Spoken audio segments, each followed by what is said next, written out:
একটা জ্যান্ত সাপ খেয়ে নিলে সেটাকে আপনাকে মেরে ফেলবে, নাকি আপনার ডাইজেস্টিভ সিস্টেম সেটাকে হজম করে নেবে? এই ফুটবল ফিফা 2022-এ ইউজ হয়েছিল। আর অবাক করার বিষয়টি হলো এই বলের জন্য রোনাল্ডোর ম্যাচে গোল হয়েছিল না। মনে করুন আপনি লিফটে আছেন আর হঠাৎ লিফটের কেবল ছিঁড়ে গেল। এই খতরনাক সিচুয়েশনে আপনার শির দ্বারা আর নিজেকে বাঁচানোর জন্য আপনাকে দুটো কাজ করতে হবে।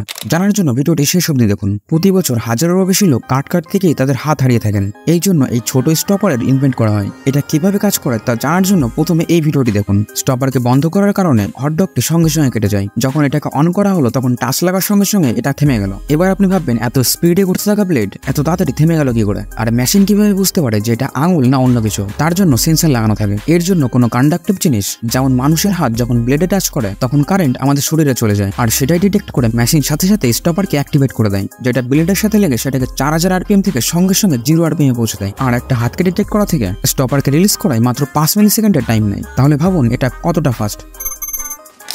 ধরুন আপনি লিফটে আছেন আর হঠাৎ লিফটের কেবল ছিঁড়ে গেল, তখন কি করবেন তা জানার আগে কি করবেন না সেটা আগে জানুন। ফার্স্ট, এটা কখনোই ভাববেন না যে লিফট মাটিতে ধাক্কা লাগা জাস্ট আগে জাম্প করে আপনি বেঁচে যাবেন, কারণ আপনি জানেনই না যে লিফট মাটিতে কখন ধাক্কা লাগবে। আর যদিও আপনি জাম্প করতে সাকসেস হয়ে যান তবুও চান্স থাকে আপনার মাথা লিফটের ছাদে গুঁতো লাগবে আর আপনার বড় ক্ষতি হবে। সেকেন্ড, এরকম স্ট্রেট তো কখনোই থাকবেন না, কেননা এতে আপনার শির দ্বারা ঢাড় ভাঙার সম্ভাবনা থাকে। ভালো করে বুঝুন যে আপনার ক্ষতি কমাতে লিফটের ফ্লোরে এইভাবে শুতে হবে। এতে আপনার বডি ফ্যাট শক অ্যাবজর্ব করে আপনার বোনস আর ভাইরাল অর্গানসকে প্রোটেক্ট করবে। কাজের কথা হলো এটা যে আপনার ব্রেনকে প্রোটেকশন দিতে ভুলবেন না, কারণ এসব কেসে ব্রেন ইনজুরির জন্যই বেশিরভাগ জীবন যায়। এসব ভাবনার জন্য আপনার কাছে 2 থেকে 3 সেকেন্ড টাইম থাকবে, আর তার থেকেও কম হয় এই চান্স যে আপনার কখনো এইসব কারণের জন্য জীবন যাবে। সেটা হলো 0.000015%।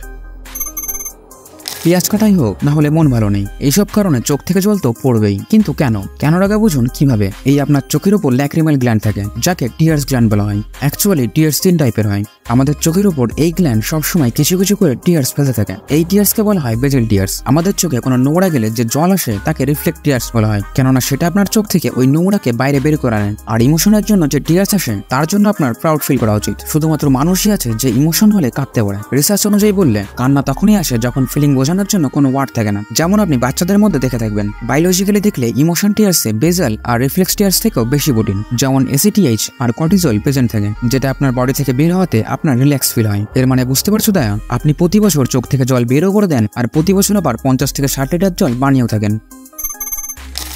আপনি একটা জ্যান্ত সাপ খেলে সেটা কি হজম হয়ে যাবে? মনোযোগ দিয়ে দেখুন আপনাদের মধ্যে শেষ পর্যন্ত কে বেঁচে থাকে। যখন আপনি জ্যান্ত সাপ খাবেন তখন সেটা আপনার গলা নালী দিয়ে স্টমাকে পৌঁছাবে, আর স্টমাকের এই পাওয়ারফুল ডাইজেস্টিভ জুস এর কাছে আসাতে এর স্কিন জ্বলতে শুরু করবে, আর তার জন্য এ আপনার স্টমাককে কামড়ানোর চেষ্টা করবে। যদি এ আপনাকে কামড়ে দেয় তাহলে এর ভেনাম আপনার রক্তে মিক্স হয়ে কিছু ঘন্টার মধ্যে আপনার মৃত্যু হয়ে যাবে। কিন্তু আপনাকে বলে রাখি, সাপ আপনার স্টমাকে অক্সিজেন ছাড়া মাত্র 20 মিনিটে বেঁচে থাকতে পারবে। এই সময়ের মধ্যে আপনার স্টমাক অ্যাসিড একে জ্বালিয়ে শেষ করে দেবে, আর অক্সিজেন না থাকার জন্য এর মৃত্যু হয়ে যাবে।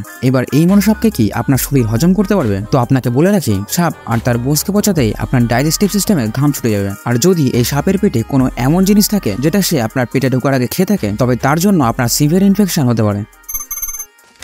এমন লাইফে যেটা আপনি আগে কখনো দেখেননি। যদি আপনার কল থেকে বালতিতে জল ভরতে সমস্যা হয় তবে ডাস্টবিনকে এইভাবে রেখে কল চালু করে দিন, দেখবেন বালতি ভরে যাবে।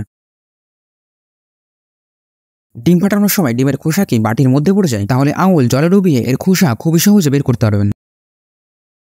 সাবান কেসে রাখলে গলে যায়, তাহলে কেসে এইভাবে গার্ডার লাগিয়ে রাখুন, দেখবেন গলবে না। কোটোর মুখ নেই, তাহলে একটা বেলুনকে কোটোর উপরে রাখুন আর ধীরে ধীরে সেটাকে চেপে হাওয়া বার করতে থাকুন, দেখবেন ঢাকনার দরকার হবে না। কোনো জিনিসের জং হাঁটানোর জন্য তাতে কিছুটা ক্যাচআপ লাগান আর 15 মিনিট পর হাঁটিয়ে ফেলুন, দেখবেন সব জং পরিষ্কার হয়ে গেছে। এই ফুটবল ফিফা 2022-এ ইউজ হয়েছিল। আর অবাক করার বিষয়টি হলো এটা চার্জ হয়। কিন্তু কেন? এই ফুটবলটির নাম হলো আল রেহলা। যদি আমি এর কাপড় খুলে দেখাই তাহলে এর মধ্যে শুধু হাওয়াই নয়, দুটো আরো কাজের জিনিস আছে। এক তো এই ছোট সেন্সর যেটা বলের আউটার সার্ফেসের সাথে কানেক্ট আছে, আর বড় সেন্সর যেটা বলের মাঝখানে লাগানো আছে। এই দুটো সেন্সরের জন্য এই ফুটবল অ্যাডিডাসের বানানো সেমি অটোমেটিক AI টেকনোলজির এক সুপার স্পেশাল ফুটবল। ম্যাচের মধ্যেকার অনেক ডিসিশন এই বল থেকে নেওয়া হয়েছে যা ক্যামেরা আর রেফারি তো নোটিসই করতে পারেনি। ফর এক্সাম্পল, পর্তুগাল ভার্সেস ইউরোপের এই ওপেনিং গোল যেটা মনে হচ্ছে গোল রোনাল্ডোই করেছে, কিন্তু এই চার্জ হওয়া ফুটবল সত্যিটা জানলো আর এই স্ক্যানারের মাধ্যমে ডেটা VAR রুমে পাঠিয়ে দেয়। এই VAR রুম হলো থার্ড আম্পায়ারের মতো, আর তারা বলে যে গোল রোনাল্ডো করেনি, ব্রুনো ফার্নান্ডেস করেছে। আর এই ছিল আজকের ফ্যাক্ট। ভিডিওটি দেখার জন্য অসংখ্য ধন্যবাদ।